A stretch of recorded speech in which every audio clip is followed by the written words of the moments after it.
si Idol madla, nakakahanga, may mga hawak, gandang linyada. Ika'y inspirasyon kung bakit hanggang ngayon ako'y palaging kumakarera. After 1 week mga kalapatid, ito na ang tubig natin ngayon. Makita nyo, mataas pa rin. Nakikita na natin dito yung daan sa gitna, pero nakalubog pa rin mga kalapatid. Yung mga one-tie bird ko, hindi ko na matrain kasi nga mataas ang tubig sa kanila. Ito, baba tayo dito pa ito. So yung gano'ng kataas na dito. Lubog na ito eh. Ay, mataas dito mga kalapatid. Yan, hanggang tuhod na dito sa area na to. Pero dun sa kabila, wala talagang pag-asa dito. Oops! Matagal bumaba mga kalapatid. Sa tuwad na yata isang hollow block ko doon. Ay hindi pa, nakatayo pa. Punta natin yung mga one-tie bird ko. Ito, gutom na sila. Pero kumain na kanina to eh. Tingnan ko bakit gutom na naman. Meron na rin silang grits. Mukhang gusto nilang grits yung isa.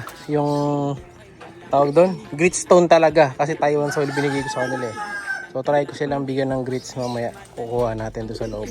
So yung mga ibon na na-produce natin, na dalawang anak nila, ito na. Ayan.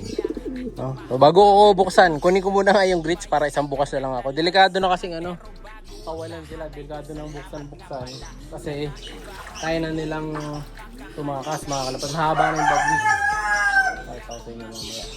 Dahan lang tayo, baka may malaglag ako. Oops, laglag ang natin, cellphone. Oops. Hanggang dito pa rin yung tubig na yan, mga kalapatids. Walang pagbabago. Yan o. Uy. Pataas na to. Kanina wala pa tubig dito, kanina umaga. Pero ngayon, bumabalik na. Papasok na naman dito sa loob ng bahay natin. Yan, sa ngayon wala, tuyo. Pero mamaya yan, nandito na ulit yan. Halo sumakit na sa tiles natin. Yan o. Kuha lang ako ng ng grits. So ito na yung pwesto natin ngayon dito. So ito na yung bago kong feeding area. Nandito na yung mga patuka ko. Yan o. Iba dito, puro lalagyan lang. Yung mga nasa taas na yan, lalagyan na lang yun. Wala na laman yan. Ito na lang may laman yung nasa baba. So ito yung gamit nating grits. Yan. Mura kasi to, kaya to gamit ko. So kuha tayo. Bigyan natin sila one tie. Ayan o, ito yung gusto nila kaya nagwawala yun eh. Ayan. So redstone na grits. Saka ito, yung isa pang klase ng grits na kuha natin. Ayan, ito. Yung puti naman to. Pero mas gusto nila mga kalapatid yung puti. Ayan o. Ayan, punuin natin. Bigyan na natin sa mga lahat yan. Kasi mahirap silang mahirap silang puntahan doon dahil may tubig. Bigyan na natin lahat sa kanila to. So wala na rin dito yung pinolig. Kaya kita nyo, makalat pa. Tanggalan natin kanina. Napamigi ko na. Pinadala ko na doon sa pinsan ko. Ayan, yung pinolig na isang buo dito. Wala na, inalis na yun. Binigay ko na sa kanya yun. So buo pa naman. So pwede pa mapakinabangan. Dito sa kabila, wala na din. Ayan o. Alat na lang natira. Di pa ako makapaglinis. No, pagka nagkatubig dito, try ko nating buhusan to para luminis. Ayan, madumi dito. So, ayan, tatanggalin na rin kasi namin to. Dito natin lalagay yung pool area. Para pagka meron akong bisita, pwede kayong magbilyan dito. Ay, pool dito. Diba? Gagamit natin. Punta tayo dito sa likod. Ayan, yung mga isda na dito. So, alanganin ako dito. Baka nadedo na. Itong mga oregano ko kasi nalulunod sila sa tubig. Yung kabila yatang part na to, wala na. No, nalulunod sila sa tubig. Ayaw ng oregano nang nakano sa tubig eh. Baka maubos isa-isa to. Ayun nagsisipag sipaglata na. Sayang yung mga tanim natin. Papuntahan natin sila wantay. Makain yung mga bibi dito. Oops. Sorbuhin muna natin sila. Tayo sa kabila. Yeah.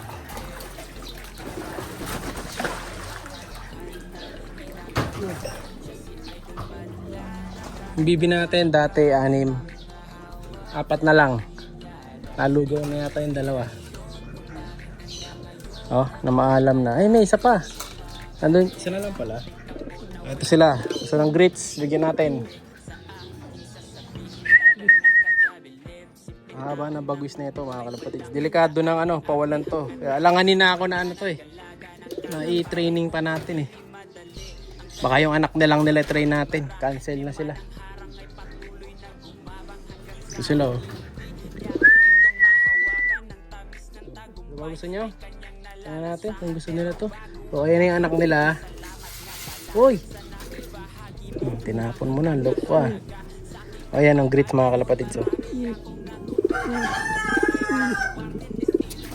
Ayan, kalat nyo na yung grits yan. Sinasayang yun ang agad yan. So ito na yung mga naging anak nila. After ng halos 2 weeks na to mga kalapatids. Kasi bago umulan. Napisa to, di ba? Nung binablog natin. Tapos 1 week nga, nagbaha. Ito, so meron tayo dito isang... Andali, ang tapang ni Balanar eh. Meron tayo dito isang blue bar. So kamukha nung nanay to, yung blue bar mga kalapatids. So, madungis lang. Hirap kunin ng anak. Tingnan nyo.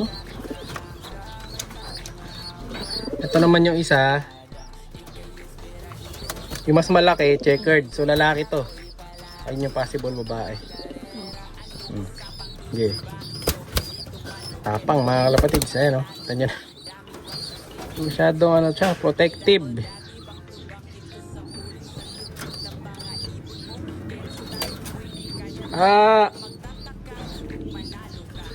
Ayan, kita niyo, sakit man ako mga kalapatids. So, lalo siyang ano, kumbaga bumagsak nung nagkaanak siya. O, nagpipigeon karate na. Diba? Tapang ni Balanar. So back to training muna tayo. Try ulit muna natin si Balanar.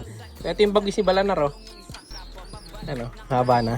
At ito, yung hen. Haba na rin yan. Ayan. Yung ano na lang, last number 10 plates na lang. Hindi pa nabubunot. Sayang eh. Hinabutan tayo ng baha. Na-cancel tuloy yung training ng mga to. Pero try ko ulit. No? Kung masasanay pa natin. Oh, good luck, good luck. Aray, sakit mo. Mamaya na lang. Puntahan ko muna yung likod. Puntahan natin kalagayan doon sa likod. Siyempre, kailangan nakasara to kasi kaya na nga nilang tumakas. Makakalipad na sila. Ko alam kung ano gusto nito. Nagwawala pa rin siya. Siguro ayaw nila nung tubig na may apple cider. Maasim kasi yun. Kaya may hinahanap ang ibang gusto to. Pero di pwede. Kailangan busin nyo yan. Dito, malalim na dito mga kalapatid sa gitna na to.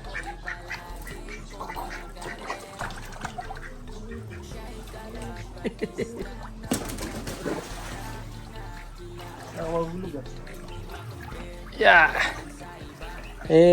Pipicturean kasi kung ano doon. Ring number ng kalapate. Para doon sa isang pinay-ending natin.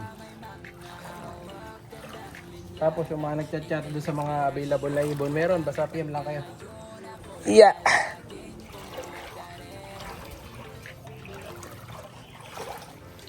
Yan o.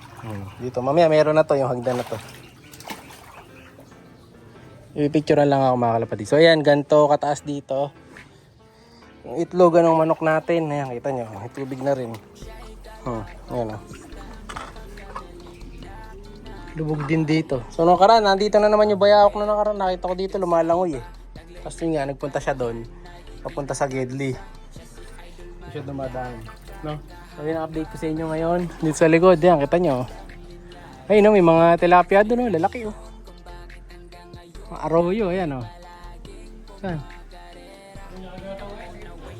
Tunay? No, mais na oh. Oh, laki oh. Pag lumino yung tubig dito, mahuhuli natin lahat yan. No? Taan muna natin dito yung mga ibon ko. No? So yun muna mga kalapatids. Bye! Siya'y kalapatistang napakagaling na kinakilala.